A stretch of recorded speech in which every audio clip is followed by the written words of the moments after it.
امام کا طریقہ کار بھاری، سخت، وزن والا. اس وقت جمالی حالت اور جلالی حالت میں امام کے پاس نور کی حالت ہے، یعنی شاہ اور پیر کا جومہ مولا کے پاس ہے. اس لیے ہم دیکھتے ہیں مولا ہمیشہ تعلیق مبارک میں فرماتے ہیں پیٹرنل میٹرنل لونگ بلیسنگ، مادرانہ پدرانہ، پدرانہ مادرانہ، جمالی حالت میں بھی ہے اور جلالی حالت میں بھی ہے. اب جب جمالی حالت میں، ٹھنڈی حالت میں اگر امام ہے، اس حالت میں اس کی شادی بھی ہوتی ہے، اس کے بھی بچے ہوتے ہیں، طلاق ہوتے ہیں، دنیا میں جنگ کرتے ہیں، بیپار کرتے ہیں، کاروبار کرتے ہیں، لین دین کرتے ہیں، عام انسان کی طرح مسجد میں جاتے ہیں، سب کچھ کرتے ہیں، کیونکہ اس کی حالت جمالی ہے.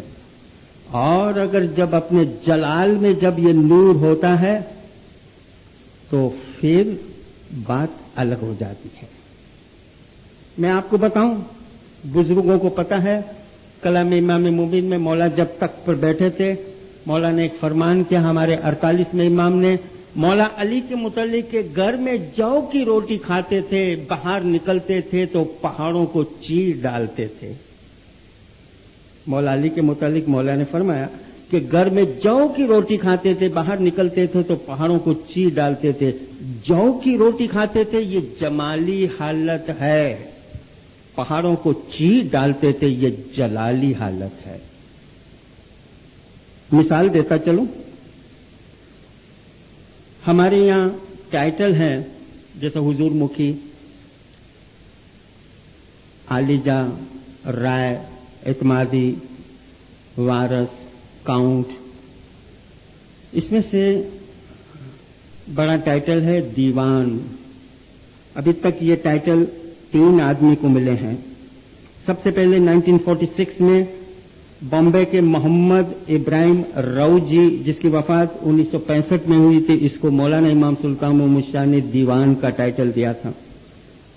1948 کے اندر مولا نے غلام حسین محمد زندانی، جس کی وفات 1983 میں ہوئی تھی، ممباسا والے، ان کو دیوان کا ٹائٹل دیا تھا.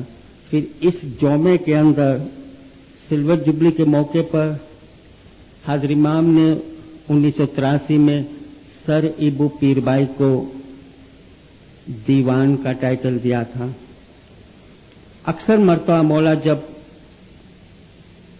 ممباسا آتے، افریقہ آتے تو کاؤنٹ زندانی کے گھر پہ ٹھہرتے. کاؤنٹ زندانی اور ان کی بیوی کاؤنٹیس فاطمہ بائی بہت دیندار تھے. 15 فروری 1976 میں بیگم سلیمہ کے ساتھ جب مولا ممباسا آئے، کاؤنٹ کے گھر پہ قیام کیا تو کاؤنٹیس فاطمہ بائی نے مولا کے پاس ایک عرض کی. اب ہوا ایسا کہ کچھ اس کو مذہبی سوالات کرنے تھے تو گھر بند تھا، کانچ کا دروازہ تھا، زمین پر یہ بیٹھی تھی، مولا کرسی پر بیٹھے تھے اور تقریباً 40-45 منٹ تک مولا کے ساتھ اس نے باتیں کی. باہر نکلی تو اس نے صرف ایک بات کہی کہ میں نے مولا سے یہ سوال کیا کہ میرے اور میرے ہسبینڈ کے درمیان ایک ڈسپیوٹ ہے، ناراضگی ہے. ہمیشہ ہم کہتے ہیں کہ سب سے پہلے مولا اس دنیا میں مجھے اٹھائے، وہ کہتا ہے کہ نہیں مجھے اٹھائے، پہلے میں مروں، وہ بولے نہیں پہلے میں مروں. اب یہ فیصلہ نہیں ہو رہا. آج آپ ہمارے گھر پہ آئے، اب ہم آپ کے اوپر ڈال دیتے ہیں یہ بات. اب آپ فیصلہ کرو کہ پہلے کون مرے. کیونکہ مولا اس وقت اپنے جلال میں تھے. مولا نے اگر اس وقت مولا اپنے جمالی حالت میں ہوتے تو کہہ دیتے کہ زندگی اور موت میرے ہاتھ میں نہیں، وہ تو اس کے ہاتھ میں ہے. لیکن اس وقت جو ان کے ساتھ جو گڑی تھی وہ جلالی حالت میں تھے. مولا نے فرمایا اوکے